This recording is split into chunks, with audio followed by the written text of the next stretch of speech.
Доброе утро, Якутия! Вот и наступила долгожданная пятница. Добрались-таки до конца недели в хорошей компании. Начинайте каждое утро вместе с нами. У нас всегда дружно, весело и позитивно. И сегодня я, наконец, не одна. Павел Танин вернулся из отпуска.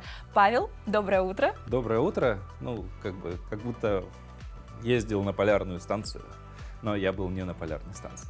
А где ты был? Я был... Это большой-большой секрет. Ну, не то, что большой-большой секрет. Был в отпуске, немножко отдохнул. Надо всегда передышку какую-то себе давать, это потому что полезно. Это же залог дальнейшей плодотворной работы твоей. Вот я сегодня светил, но как будто полярник. Всякое бывает. Замечательно выглядишь, на самом деле. Главное, что очень бодро. И почти перед Новым годом. Да. Такой раз и подарок. Кстати, где мой подарок из отпуска? А безбагажные билеты вносят свои коррективы всегда, конечно же. Поэтому... Ну все, без подарка к Новому году не приходи. Обижусь. Я сегодня сам как подарок. Вот, наверное, так Да. я начну утро. Да, но мы с нашими телезрителями поделимся, как всегда, самым хорошим настроением. У нас постоянные рубрики, дадим парочку полезных советов, расскажем, какие сегодня даты и события. И также сегодня у нас что? Ну, пятница. А это, конечно же, уникальная возможность дать себе возможность сходить в кино. Вот, оказывается, все помнит. Замечательно. Это такой ликбез. Вспомнит или нет? Да, у нас сегодня... На самом деле все предыдущие билеты выигрывал я под фейковыми аккаунтами. Ну, это, конечно, для юмора сказано. Да, действительно, сегодня у нас возможность уникальная, опять же, выиграть билет. Да, в конце, кстати, у нас еще будет клип. В общем, сегодня очень много всего интересного. Напоминаем, чтобы поучаствовать в розыгрыше, обязательно нужно быть подписанным на наш телеграм-канал «Утро Якутии». Подписывайтесь, пожалуйста. QR-код вы видите на экранах. Наводим, переходим, подписываемся и, соответственно, получаем весь доступ к полезной, бодрой утренней информации. Да, потому что вопрос, ответ на который позволит вам билеты выиграть, он будет опубликован в Телеграме. Там же мы будем ждать в комментариях ответы ваши вариации на этот вопрос. Ну и также, если вы сейчас в пути, собираетесь в путь, хотите до конца, конечно же, мы это любим очень, когда вы хотите до конца досмотреть эфир, нет возможности, вы берете смартфон, скачиваете приложение НВК Саха и вообще всегда 24/7 с телеканалом рука в телефоне, телеканал в сердце. Ну, собственно, как Павел в свои выходные. Да, я вот даже сейчас смотрю НВК Саха онлайн вот здесь через телефон. Кстати, как тебе перепад из плюс 5 в минус 40? Ну, из плюс 30 в минус 5, тут надо знаки поменять, но в целом... Хорошие такие перепады, но я думаю, что сейчас самое время как раз-таки тем, кто собирается из своей теплой квартиры, где примерно плюс 15-плюс 20, у кого-то плюс 25, кто-то хочет понять, а во сколько минус нужно сейчас попасть будет на улицу, я думаю, погоду самое время рассказать. Ну все, прямо сейчас о погоде. Да.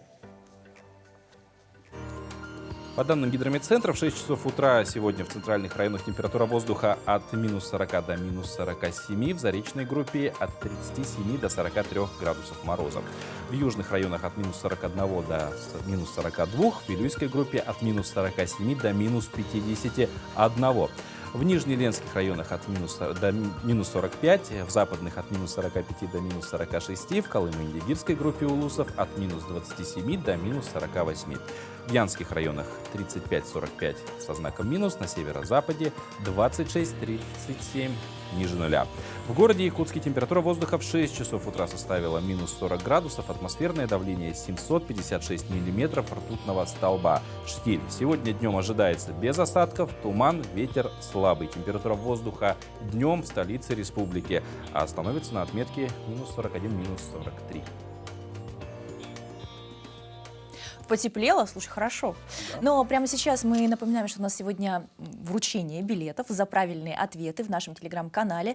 Напоминаю, что вы должны быть зарегистрированы обязательно, то есть подписываемся прямо сейчас на «Утро Якутии». QR-код у вас на экранах. Ну, Павел, какой у нас сегодня вопрос? Вопрос очень интересный. Кто из российских императоров установил, первый российский император установил рождественскую елку у себя дома? Вопрос уже в Телеграме есть. Вы туда заходите, его внимательно еще раз почитайте и в комментариях ответы свои присылайте. Кто первый это сделает, тот билеты и получит.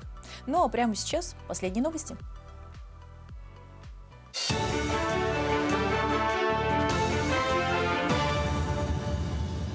Доброе утро, Якутия. Коротко о главных событиях к этому часу.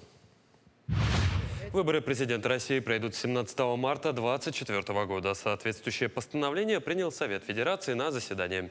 Назначение выборов президента Российской Федерации в соответствии со статьей 102 Конституции Российской Федерации является исключительным полномочием Совфеда, объяснял ранее первый зампред Конституционного комитета Совета Федерации Владимир Полетаев. С момента вступления постановления в силу, то есть со дня официального опубликования, фактически дается старт избирательной кампании, подчеркнул Полетаев. Ну а решение о проведении многодневного голосования на выборах президента принимает ЦИК Российской Федерации, сказал сенатор. Ставится на голосование постановление Совета Федерации о назначении выборов президента Российской Федерации в целом. Документ номер 750. Идет голосование. Прошу, коллеги, голосовать. Документ номер 750. Коллеги, решение принято единогласно. Атомный ледокол, носящий имя республики, спустили на воду 22 ноября для его испытаний и работы, а в 2024 году над ним поднимут флаг. Об этом сообщили в телеграм-канале Министерства молодежи региона. Балтийский завод намерен в следующем году спустить на воду ледокол «Чукотка», который также строит по заказу Росатома. Он должен выйти на арктические маршруты в декабре 2026 года. Кроме того, для эксплуатации на Севморпути на заводе в 2024 году намечена закладка ледокола «Камчатка», который должен быть сдан в 2028 году. А седьмое судно серии «Сахалин» обещают заложить в 2025 и сдать в 2030 году. Академия наук Якутии отмечает свое 30-летие. Она создана указом первого президента республики Михаила Николаева. Главной задачей при создании высшей научной организации региона стала интеграция потенциала якутской науки для решения насущных задач, определенных в соответствии с потребностями региона. Сегодня в перечне важных вопросов: расширение научного потенциала, диверсификация усилий фундаментальных и прикладных исследований с вузовской отраслевой наукой, интеграция с российскими академическими сообществами. В тройном тандеме мы создали электронный портал энциклопедии Якутии, который включает в себя пока первый том. Это статьи на буквы А, Б, В. И в данный момент уже доступно для населения республики. Там содержится 60 подразделов по разным направлениям отрасли науки и различных сфер социального развития экономики Якутии. Работа будет продолжаться в течение нескольких лет, потому что предполагается составление 4 томов. В Якутске начал свою работу форум «Шаг в будущую профессию». В этом году на участие в конференции поступило более 2500 заявок. Более 90 экспертов из разных областей науки со всей республики будут оценивать работы и проекты конкурсантов. Особенностью форума этого года является новое направление – командный конкурс проектных инициатив «Бережливое образование», который способствует развитию обучающихся общеобразовательных школ и профессиональных образовательных организаций навыков проектной деятельности в сфере бережливого производства, навыков владения принципами, методами и инструментами бережливого производства. Продолжается прием заявок от кандидатов в волонтеры на 8-е международные спортивные игры «Дети Азии», которые состоятся с 25 июня по 7 июля 2024 года. На данный момент о своем желании приехать в Якутск в качестве волонтера заявило более 1500 человек из 54 регионов России. По мнению главы Якутии Айсена Николаева, участие в качестве волонтера-добровольца – это бесценный опыт работы в большой и дружной команде. Прекрасная возможность улучшить свои личностные навыки, познакомиться с ребятами из других городов и стран, а также завести новых друзей. Сами волонтеры будут задействованы в организации соревнований, визитов и пребывания гостей всего более чем по 20 направлениям. Накопители аэропорта Мирного украсили рисунками воспитанников ДШИ. Очередную выставку назвали «Зимы. Прекрасные мотивы». Более 25 работ посвящены новогодней тематике. В своих рисунках дети показали видение самого волшебного праздника года. Посмотреть на творение юных мирнинцев можно до февраля, ну а ко Дню защитников Отечества выставку обновят.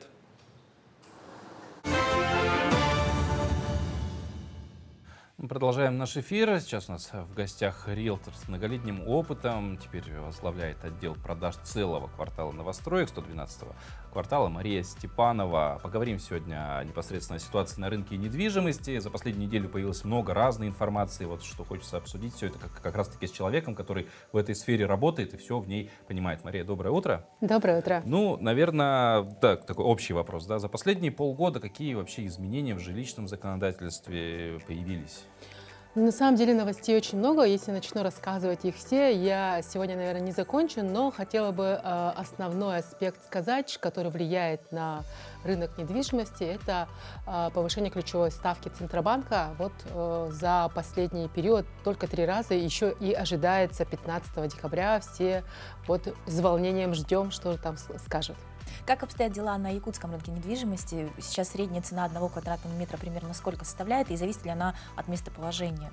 То есть кардинально, так скажем. Да, я, наверное, начну отвечать на этот вопрос с того момента, что отличается действительно и стоимость квадратного метра недвижимости на вторичном рынке, первичном рынке. Они отличаются и отличаются от месторасположения и от той инфраструктуры, которую предлагает. И хотела бы сказать, что наш жилой квартал, наш квартал, он очень сильно отличается от тех предложений, которые есть на рынке, потому что у нас именно квартальная застройка. Вы покупаете не только свои пресловутые квадратные метры, да, но и инфраструктуру вокруг, да, огороженная территория, продуманные планировки, дизайнерские лифты, безопасные площадки, пешеходные зоны и так далее, и так далее. Ну, то есть мы уже достигли такого уровня, когда недвижимость, она стала комплексной, то есть это социальный комплекс, в котором уже есть все необходимое. Да, и я хочу сказать, что в этом плане мы сейчас предлагаем тот квартал, который немного отличается от того, что существует, потому что у нас есть вплоть все до школы. Ну, вообще, в целом, да, вопрос цены квадратного метра в Якутске, ну, вопрос, наверное, всегда был таким относительно сложным, он достаточно высоким считается. От чего это зависит, почему цены такие большие? Кто-то, может быть, курирует вопрос, есть ли какие-то пороги, да, там, максимальные, ну, условно, там, удержание цен, существуют ли такие механизмы? В таком плане, что вот прямо, если я могу продать, условно говоря, квадратный метр за 1 000 000 рублей, никто меня ограничить не может, да, но все-таки есть понятие рынок, да, и нормальная обычная конкурентоспособность, она вполне регулирует это, но все-таки есть факторы, которые влияют на повышение стоимости, например, та же самая пресловутая ключевая ставка Центробанка.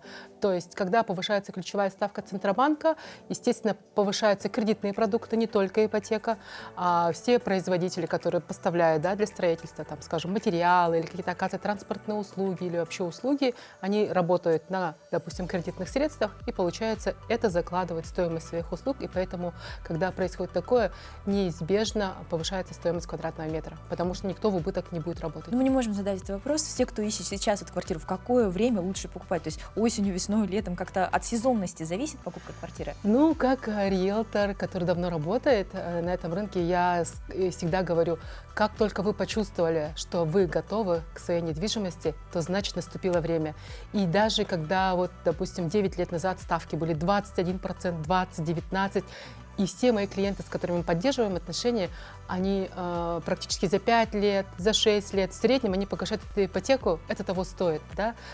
Именно наступает тот момент, но сейчас я бы хотела сказать, что сейчас самый лучший момент приобретать недвижимость в Якутске, потому что, вот, как я уже сказала, 15 декабря мы все ждем новостей, а, возможно, повысится, допустим, первоначальный взнос для ипотеки, для тех программ господдержки, например, дальневосточной ипотеки, в размере до 30%. То есть это уже достаточно большая сумма, она может быть накладной. То есть пока еще 20% надо приобретать.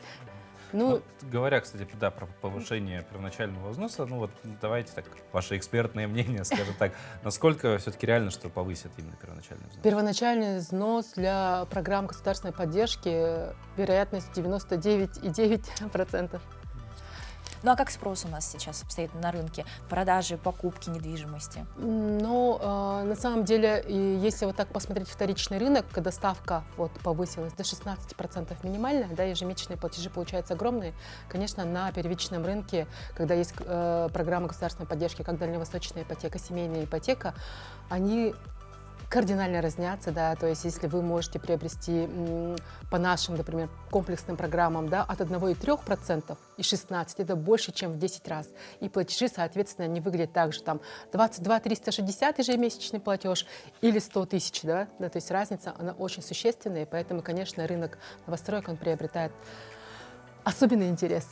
Вот в интернете иногда мнения всплывают, да, по поводу того, что очень много сейчас программ именно господдержки, и это все может привести, наоборот, ну, скажем так, да, там, к обвалу рынка недвижимости. Ну, возможно ли вообще такой исход, или это все-таки больше там, условно какой-то дезинформация, да, со стороны несведущих, не понимающих в сфере людей? Но мне кажется, что эти моменты все регулируются, да, в том числе и повышением, например, ключевой ставки, да, то есть государство эти моменты регулирует именно для того, чтобы не возникло этого ипотечного пузыря, то есть нам обеспечит определенную безопасность.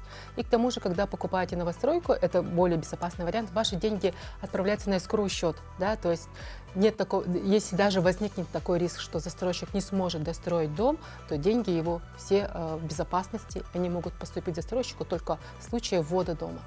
Это, кстати, хороший механизм, потому что вот, Да. лет много, не так давно, да, были вот Да, такие да, да. истории с обманутыми дольщиками. Ну и Да. пару рекомендаций вообще, с чего начать поиск своей идеальной квартиры. Ну, я считаю, что нужно посмотреть то, что откликается, да, это должно быть вам красиво, комфортно, безопасно, чтобы вы чувствовали, что вот вы готовы здесь прожить много лет и, как сказать, получать удовольствие. И мне кажется, что наш жилой комплекс «Золотой час», он отвечает всем этим требованиям. Огромное спасибо, что пришли к нам в гости с утра. Спасибо за рекомендации. Думаю, многие теперь станут счастливыми обладателями, в том числе благодаря вам. Спасибо. Ну, а мы идем дальше и узнаем все самое интересное, какой сегодня знаменательный день, чем он богат, какими событиями в нашей постоянной рубрике. На календаре 8 декабря. Сегодня отмечают День образования российского казначейства, Международный день художника, День сала, День великого незнания, День орнаментальной музыки.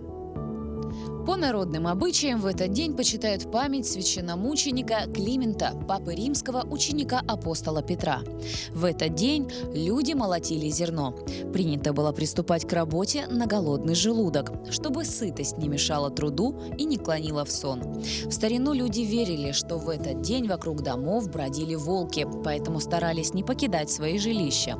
Если в этот день петухи запоют рано, то скоро наступит оттепель. События в этот день. В Петербурге по инициативе императора Николая I основана Николаевская академия Генерального штаба, ныне Военная академия Генерального штаба Вооруженных сил Российской Федерации. В США запатентован коаксиальный электрический кабель. Утвержден флаг Евросоюза. В Беловежской пуще было подписано Беловежское соглашение о создании СНГ и прекращении существования СССР. В этот день вышел указ президента Российской Федерации о создании федерального казначейства. В Москве произошло подписание договора о создании союзного государства Россия и Белоруссия. В этот день родились Мария Стюарт, королева Шотландии, Александр Адоевский, русский князь, поэт-декабрист, писатель. Эмиль Рено, французский изобретатель, художник и популяризатор науки, предтеча мультипликации.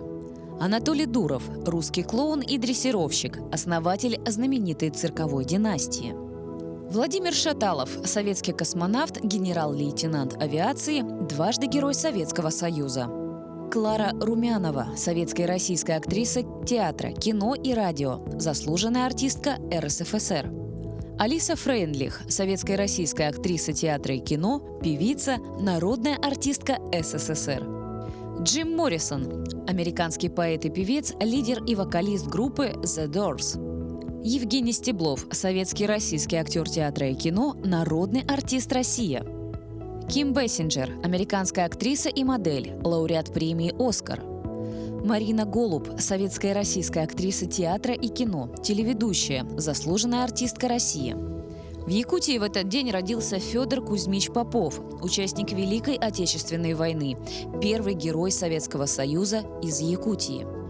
Именины сегодня отмечают Ярослав, Ян, Серафим, Семен, Петр, Павел, Николай, Кузьма, Клим, Илларион, Иван, Григорий, Виктор, Василий, Андрей, Александр, Магдалина. Как уже было сказано, сегодня отмечается Международный день художника. Вообще изобразительное искусство позволяет не только расширить свои знания и кругозор, но и приобщиться к этому замечательному миру, потому что творчество сохраняет в человеке возможность радоваться миру и любить его. Так что сегодняшний праздник для всех любителей прекрасного. А в нашем сюжете давайте посмотрим о якутском художнике с бразильскими корнями. Тереза Пачка Чавес – поистине переплетение гениальных генов. Ее отец – Фернандо Мигель Пачка Чавес, профессор физики, пианист. Дед по отцовской линии был генеральным секретарем Компартии Бразилии. Мама – Варвара Савина, солистка якутской оперы, тоже из известной артистической среды. А отец, который воспитал Терезу, Клим Туралысов, первый доктор архитектуры из якутов. Сын Георгия Туралысова, основоположника якутской театрально-декорационной живописи. Так что Тереза выросла вокруг выдающихся людей и с рождения воспитывалась в творческой среде. И это называется пазлы. То есть вот это вся моя жизнь как будто из кусочков. Все что-то означает. Вот это мой хаптагайчик любимый. Вот это какая-то дверь куда-то открыта. Вот предки написано даже. Вот Атлантический океан сюда вошел. Тут это автопортрет.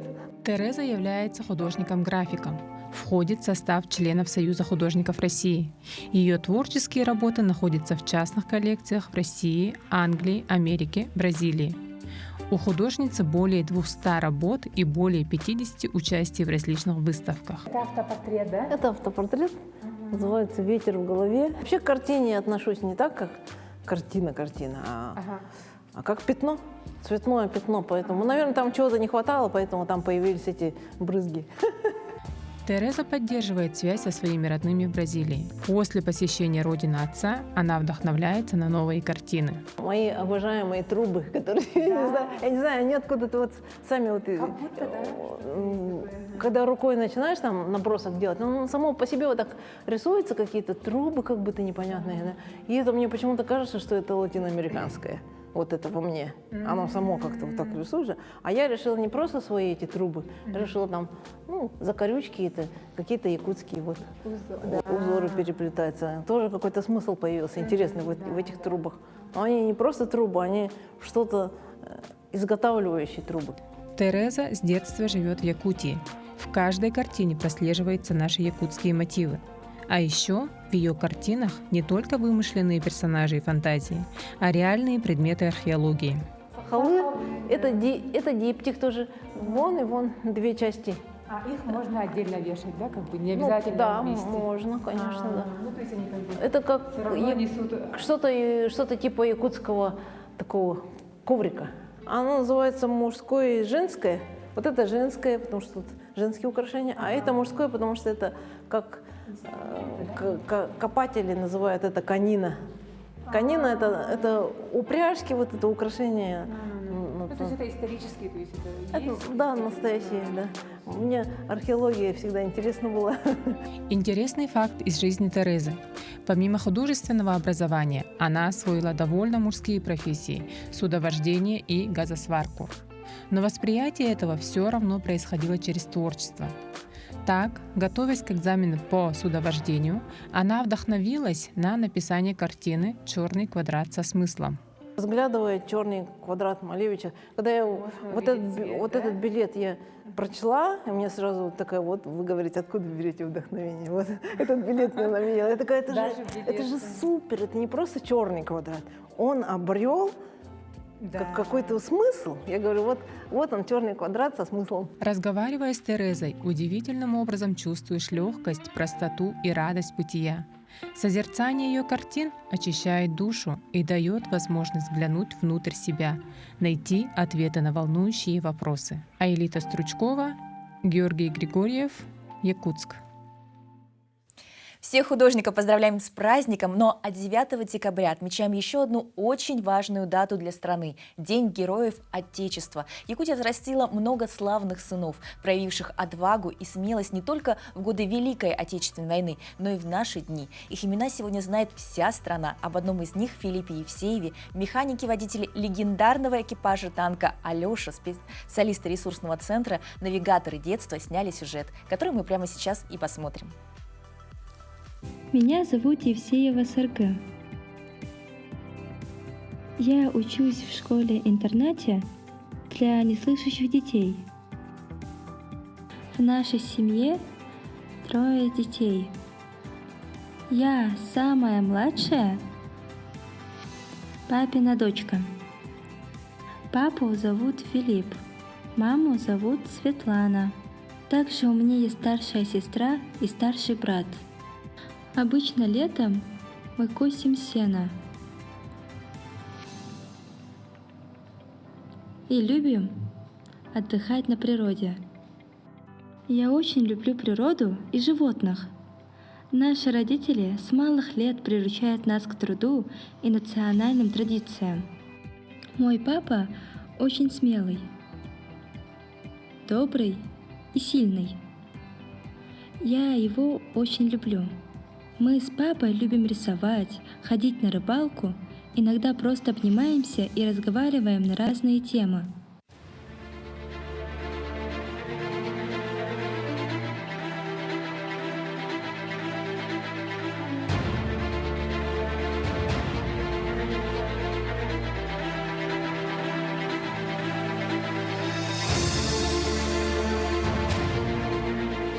Когда папа уехал на СВО, я очень скучала. Разговаривала с ним по телефону. Бой танка «Алеша» произошел на запорожском направлении 6 июня 2023 года. Во время боя экипаж танка вел стрельбу по колонне из 8 единиц техники вооруженных сил Украины и в одиночку отразил атаку бронегруппы. Командовал действиями экипажа сахалинец, лейтенант Александр Леваков. Наводчиком был ефрейтор Алексей Неустроев, уроженец Усть-Алданского Улуса. Третьим в экипаже был механик-водитель, ефрейтор Филипп Евсеев, многодетный отец, призванный из Сунтарского района Республики Саха-Якутия. Президент России Владимир Путин вручил золотые звезды Героя России экипажу танка на церемонии вручения наград в Курской области во время празднования 80-летия Победы в Курской битве. Я очень горжусь своим папой, как он гордится своими дедушками, которые в свое время тоже встали на защиту Родины.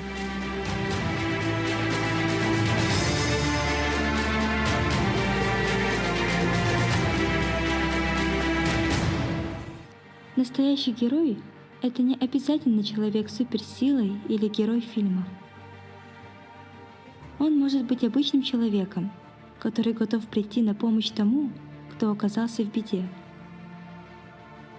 Ими являются ветераны войны, которые защищали Родину и обеспечили нам светлое будущее.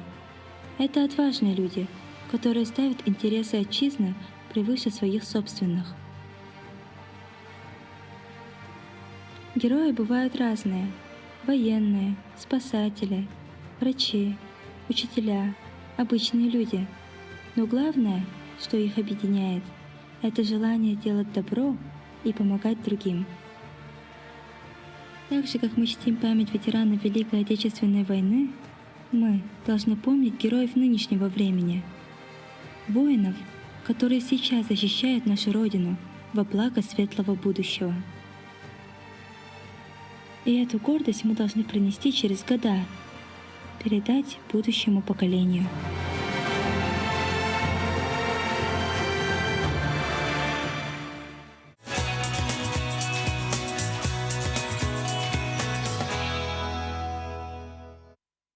Утро Якутии мы продолжаем. Минувшим днем в столице региона презентовали электронную энциклопедию Якутии. Об этом интересном проекте поговорим сегодня с нашей гостьей. Это Варвара Филиппова, кандидат филологических наук, руководитель отдела энциклопедистики Академии наук Республики Саха-Якутия. Варвара, доброе утро. Доброе утро. Ну, первое, да, что вообще подтолкнуло, что вдохновило на создание вот этой энциклопедии? Какова цель издания этой работы? Работа над энциклопедией Якутии началась в 2020 году, когда Академия наук стали составлять словник, то есть это перечень статей. А потом, в 2021 году, когда уже все было утверждено, мы, проконсультировавшись с нашими региональными энциклопедистами, да, по созданию электронных сайтов, книги, решили создать электронный портал, который так и называется «Энциклопедия Якутии». А цель, общая задача энциклопедии заключается в том, чтобы популяризировать научные знания через верифицированный интернет-источник. Это на самом деле в наше время редкость. Но, наверное, наши зрители не знают, это же огромная работа, чтобы все оцифровать. Как это происходило? Да, интересно, у нас получился тандем с Национальной библиотекой Якутии и с IT-компанией из Москвы DTEM. И мы при консультации методической, именно энциклопедической стороны под башкирской энциклопедией, да, мы решили сделать таким образом, что статьи пишет научное сообщество Якутии, это академики наши, да, наши творческие, временный творческий коллектив.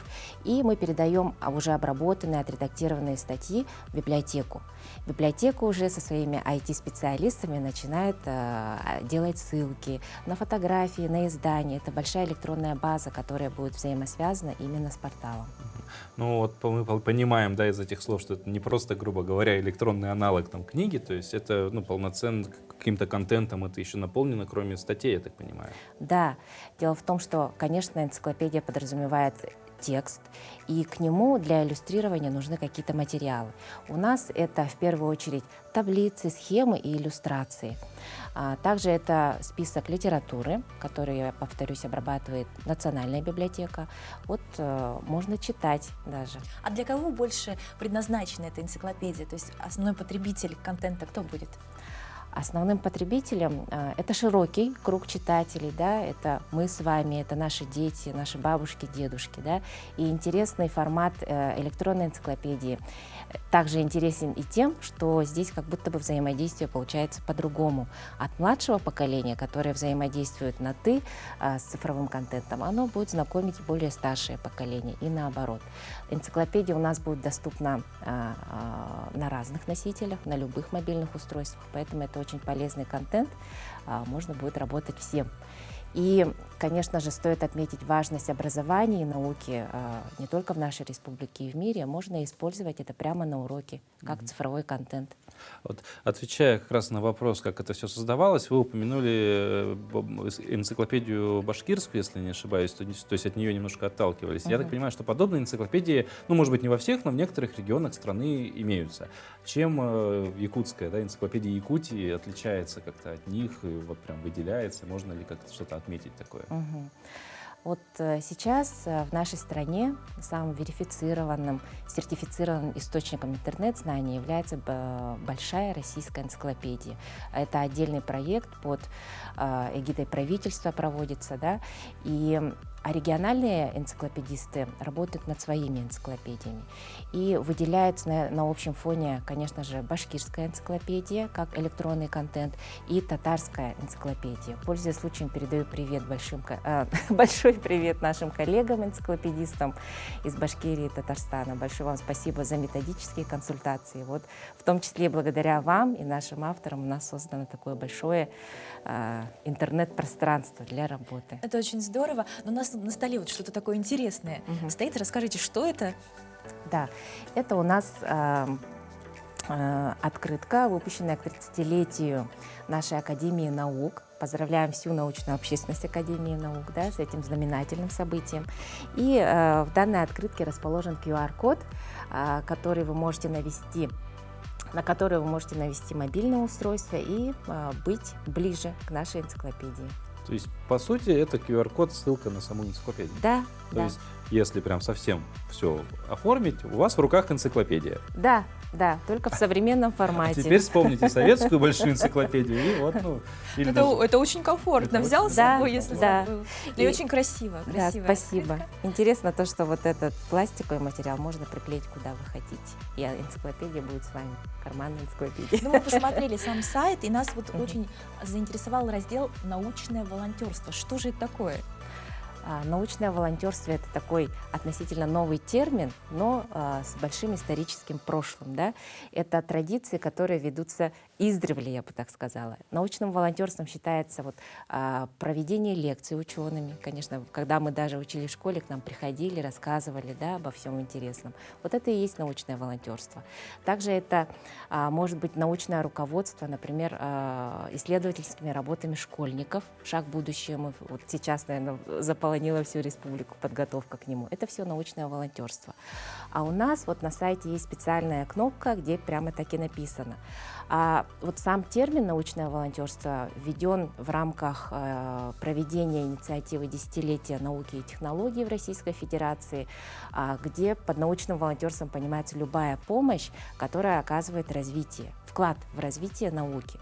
И у нас научными волонтерами могут быть любые, все жители Якутии, независимо от возраста, которые могут помочь нам чем-то. Но это не говорит о том, что мы перекладываем ответственность на кого-то, да, чтобы написать статьи. Нет, научные волонтеры — это те, которые могут помочь в архивной деятельности. Да.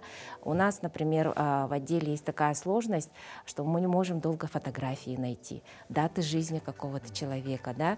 Вот в этом плане или человек, который живет где-то далеко от нас, мы находимся просто в Якутске, а не можем найти фотографию, допустим, реки Алалайки, да, или Алдана. И вот эти фотографии любой житель в качественном варианте может нам отправить, и, конечно же, его имя будет уже в энциклопедии То есть запечатлено. потенциально каждый якутянин может приложить руку к созданию, да. У нас активный Павел, поэтому сразу интересуется, чем может помочь. Да, призываем мы. Мы очень рады были узнать столько всего интересного. Желаем дальнейших успехов в энциклопедии, чтобы она развивалась. Ну и сами обязательно тоже зайдем, посмотрим. Спасибо. Ну а прямо сейчас готовы мы передать слово нашим коллегам из информационной службы.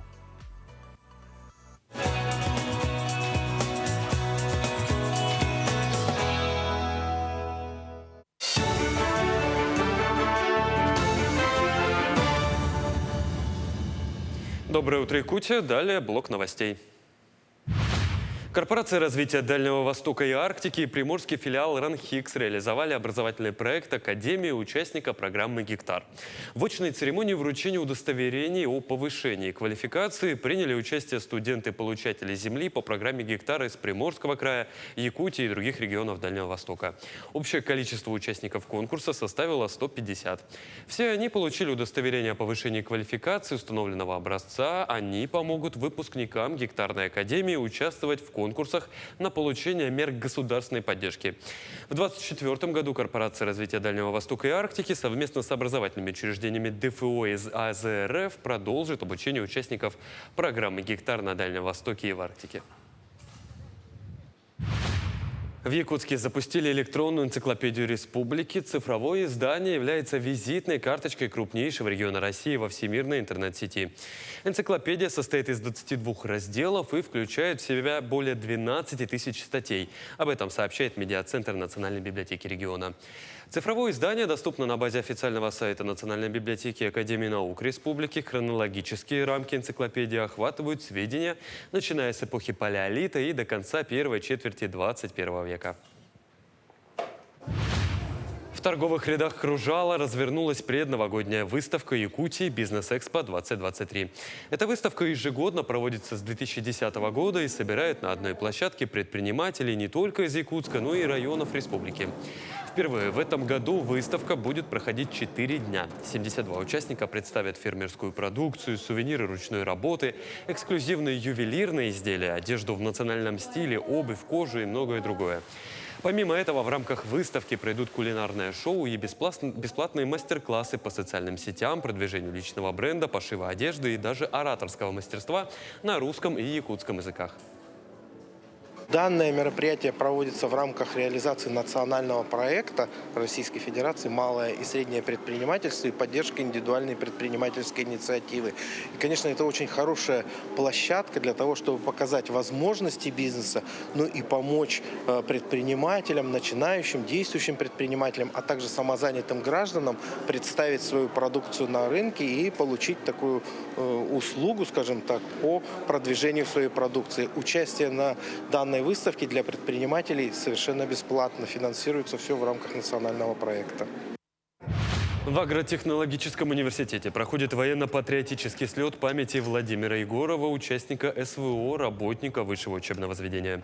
Он 24 октября в зоне военных действий, спасая своих боевых товарищей, погиб при ранении. Поэтому на военно-патриотическом слете участвуют все команды факультетов агроуниверситета. Между ними проводится интеллектуальная игра и соревнования по 10 разным этапам. Это прыжки с места, толкание гири, перетягивание каната и многое другое. И еще одно задание – это сборка и разборка автомата. Я буду стоять на автомате, то есть проверять и засекать время у студентов. Они должны будут разобрать и собрать по отдельности. То есть парень, например, разбирает, а девушка приходит и собирает. Вот. И при неправильном последовательности добавляется штраф, то есть плюс 5 секунд получается. Сама я научилась неполной разборке автомата в школе. И свой личный рекорд – это 13 секунд. 22 декабря в Якутске стартует молодежный кубок по нардам для детей, республиканский чемпионат по нардам с участием граждан с ментальной инвалидностью. Как сообщили организаторы, игры станут первыми не только в столице, но и в республике. Организаторами мероприятия выступают Федерация нард Якутии совместно с Федерацией нард России при поддержке Минспорта республики. Специальным гостем соревнований станет член президиума Федерации нард, победитель и призер турниров по длинным нардам, главный судья чемпионата России по спортивным нардам Назим Фикрет Аглы Ахундов. Также Ахундов является автором 3 книг и онлайн-лекций по теории длинных нард и решений по кубу удворения. Это были все новости к этому часу. Оставайтесь с нами. Вот такие у нас замечательные новости, но мы продолжаем. Русскому драматическому театру повезло с режиссером Валерием Келе-Пеле. В начале 80-х минувшего века он, ученик великих театральных деятелей Андрея Гончарова и Олега Ефремова, так нашумел постановками, что вписал свое имя не только в историю театра, но и города. Среди спектаклей, о которых тогда говорил весь Якутск, а поутру они проснулись. Валерия Шукшина. Сегодня мы познакомим вас с картиной по мотивам этого спектакля. Работа принадлежит главному художнику Русского драматического театра Николаю Попову. 1979 год. Спектакль шел очень долго. 350 раз мы сыграли его. Это легенда тоже вот нашего театра. И мы там все работали. И город смотрел по нескольку раз. Зрители приходили и смотрели. Очень популярный был спектакль. И вот Николай Николаевич вот такой придумал групповой портрет, видно, по одному там было сложно, много персонажей. Вот он придумал такой групповой портрет, и он очень-очень долго был тоже популярен. Вот здесь не первая выставка уже в театре. Вот это такая картина, такой портрет, коллективный портрет, и главное, что вот наш Валерий Яковлевич Келе-Пеле, который тоже наш легендарный режиссер, из-за которого я остался здесь. Это благодаря ему, потому что он вот те надежды, те вот эти наставления, которые... Потому что через полгода хотел уехать, очень холодно здесь. Вот. И он мой как бы вот такой второй учитель после моего учителя там в Литве. Вот, так что он много дал мне, 12 лет мы с ним работали, я очень много ролей сыграл с ним, и была не жизнь, а действительно праздник творчества. 8 человек просыпается вытрезвители утром, и идет рассказ каждого персонажа, как он попал. Вот, и потом картинки, как их брали, как все. У каждого это судьбы, действительно. Это в комедийном плане был решен весь спектакль. Но это судьбы людей, как всегда, Шукшин – это судьба человека. Вот. И поэтому он был очень популярен, очень близок к народу. Куда бы мы ни приезжали, какой город, мы объездили все. Белоруссия, Камчатка, Хабаровск, Владивосток. Все во всех городах он шел на ура. Мы даже приехали в Хабаровск, и там эти билетерши, которые бабушки все знают, там, говорит, Табаков приехал к нам, у них тоже шел этот спектакль. А, говорит, такой популярности, как у вас, никогда не было. Полный зал. Так что была очень удачная работа. Так бывает. Спектакль либо удачный, либо неудачный. А история вот вашего героя была? Нервный. Вот я такой, ногти кусал. Я попадаю, выкидываю из тамбура в поезде пассажиров в пьяном виде. Вот и меня хватает, вот так, если коротко. Вот его судьба. Я бы не сказал, что это такая судьба трогательная. Это больше хулиганская такая судьба. Но здесь все вот такие, как бы в себе, понимаете? Вот каждый в себе. Потому что когда просыпаемся утром, вот вытрезвители, это уже у людей не так весело бывает. Поэтому, видно, Николай так схватил вот этих людей, когда надо задуматься о своей жизни. Что ты творишь, как ты живешь, какая у тебя судьба. Да, это вся картина, как бы вот дума такая, дума каждого человека про себя. И здесь так кажется, вот каждый сам по себе, ведь это коллективное, но каждый сам по себе вот в своей жизни. Очень хорошая картина, очень мы любим ее. Любили тогда и сейчас любим, и всегда вспоминаем, хотя это прошло уже лет очень много. Всем еще раз доброго утра. Ну что, Павел, открывай секрет. Кто идет в кино? Кто идет в кино? А в кино пойдут те, кто купит билеты или выиграет сегодня. У нас же был вопрос замечательный, а вопрос звучал как? Кто первым из российских императоров установил рождественскую елку у себя дома? И кто же это был? Кто? А кто бы вы думали? Конечно же, это был Николай I. Но Вот. на самом деле известные ответы. И... Ну, судя по ответам, все-таки люди там склонялись к другому императору, Петру Первому. Но он знаменателен другими событиями, тоже связано. Ну все, давай, миром. не уходи в демагогию. Итак, кто стал победителем? Мария Кей. Может быть, как «Люди в черном» Кей. Это псевдоним. Люди Икс. Ну, в любом случае, мы с вами, скорее всего, Мария, мы с вами свяжемся, расскажем, как билет свои забрать. И желаем вам, конечно, приятного просмотра кинематографа. Всем еще раз хорошего настроения. Мы продолжаем. Итак, сегодня у нас в гостях Кирилл Нестеров. Кирилл у нас аранжировщик, музыкант. Кирилл, доброе утро. Доброе утро. Спасибо, что проснулся и пришел к нам. Это было очень тяжело. Мы тебя понимаем. Так, ну, давай познакомим телезрителей, кто не в курсе, чем занимаешься, с чего вообще начал занятия музыкой. Сразу говорю, что речь идет о электронной музыке, правильно? Ну да, о электронной музыке идет речь. Ну, все, наверное, это началось, как у многих, со школы. 21-е. Привет, ребята. Наверное, оттуда все началось. С класса с 9-го, с 8-9, когда пошли первые программы, появился интерес, как это все состоит, из чего музыка состоит. Интернета тогда еще не было. Пришлось все это на слух ловить самому. Ну и, собственно, потихоньку какие-то пошли первые треки. Ну и, наверное, самое интересное было из первых работ, это когда на одной из местных радиостанций там первые какие-то мои работы были в эфире. Это было безумно приятно, наверное, тогда. Ну вот за эти времена, то есть про радиостанцию сказал, помимо этого, какие еще для себя конкретно свои интересные для тебя прям топовые проекты? Вообще, на самом деле, проектов миллион интересных, начиная от того, что я сотрудничаю с артистами театра, оперы, балета, с оркестром. У меня были работы с филармонией, с нашей. Плюс мы делаем какие-то видеоподборки и сотрудничаем с видеооператорами. Ну и одни из больших проектов, конечно, интересно писать музыку туда, в Россию.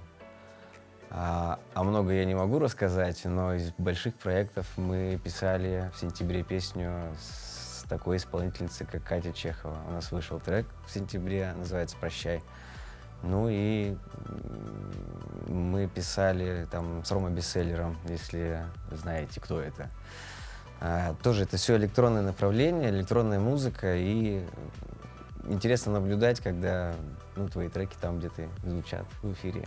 Ну, то есть ты уже вышел на российский уровень, и уже можно смело говорить, что ты... Можно чуть-чуть так говорить, да. Почему чуть-чуть?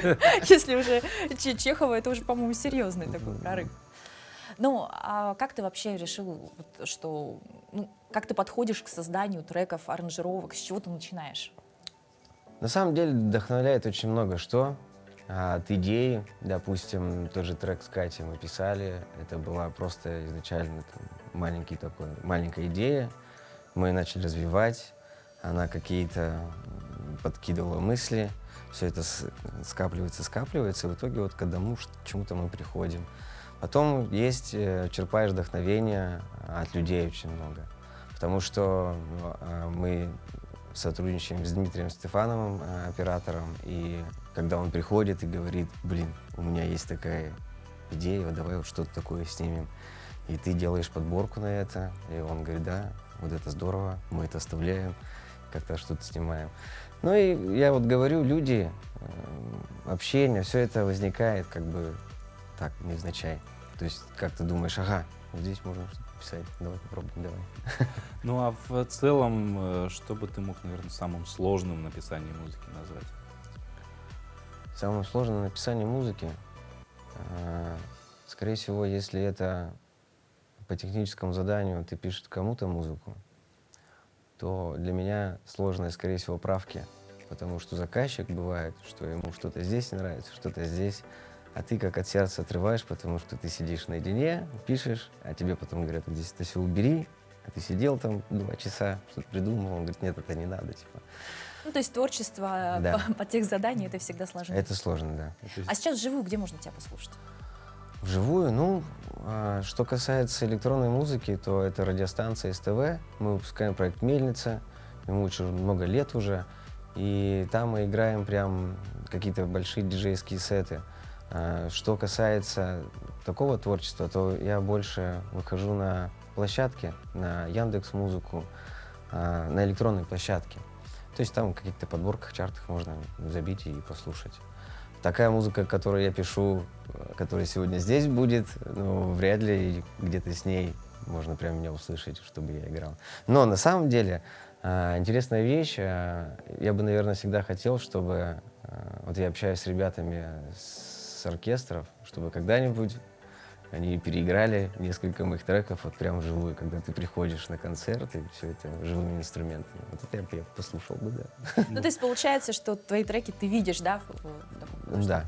Это ну и говоря про то, что мы сейчас, да, послушаем, в 2 словах буквально, что нас сейчас ожидает? Сейчас ожидает композиция по трекам «Мармелад». Очень интересное название. Тизер к этому треку, наверное, кто-то должен зарабатывать на мармелад. Ну и это большой проект с Вероникой мы сделали. Спасибо большое за участие. Это не первый наш проект. Первый проект, он такой немного потише был. Здесь мы решили уже прямо отснять видео. Мы писали для танцоров, снимали для танцоров. В танцах я немного далек, поэтому... Все, спасибо большое, что открыл. Заинтриговал, давай, да, тебе давайте. Спасибо, зрителям хорошего дня, смотрим. Смотрим прямо сейчас.